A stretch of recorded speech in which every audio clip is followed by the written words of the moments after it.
தற்போது ஒரு அண்மை செய்தி.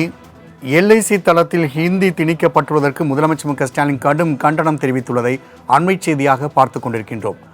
எல்ஐசி இணையதள முகப்பு பக்கம் ஹிந்தி மொழியில் மாற்றப்பட்டதற்கு முதலமைச்சர் மு க ஸ்டாலின் கடும் கண்டனம் தெரிவித்துள்ளார். அண்மை செய்தியாக பார்த்து கொண்டிருக்கின்றோம்.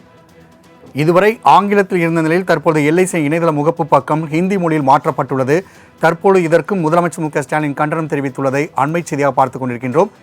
மேலும் கூடுதல் விவர செய்தியாளர் செலினா வழங்க கேட்கலாம். செலினா, தற்பொழுது எல்ஐசி தளத்தில் ஹிந்தி மாற்றப்பட்டதற்கு முதலமைச்சர் கண்டனம் தெரிவித்துள்ளார். அந்த கண்டன அறிக்கை குறித்தான கூடுதல் விவரங்களை பதிவு செய்யலாம்.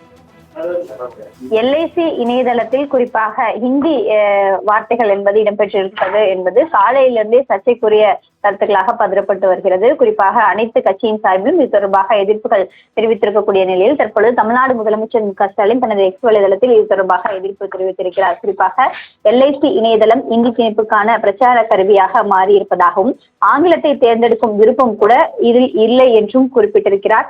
இது இந்தியாவின் பன்முகத்தன்மையை மிதித்து பலவந்தமாக கலாச்சார மற்றும் மொழி திணிப்பை தவிர வேறு எதுவும் இல்லை என்றும் குறிப்பிட்டிருக்கிறார். எல்ஐசி அனைத்து இந்தியர்களின் ஆதரவுடன் வளர்ந்து வருவதாகவும் அதன் பங்களிப்பாளர்களின் பெருமைக்குரிய இதனை காட்ட வேண்டும் என்பதும் அதே போல இதற்கு எவ்வளவு தைரியம் இருக்க வேண்டும் என்றும் குறிப்பிட்டிருக்கிறார்.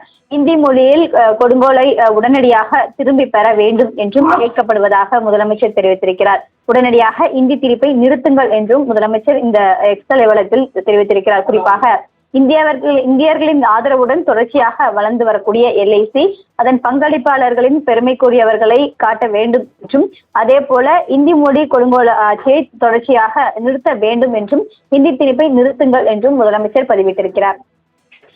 செலினா, தகவலுக்கு நன்றி.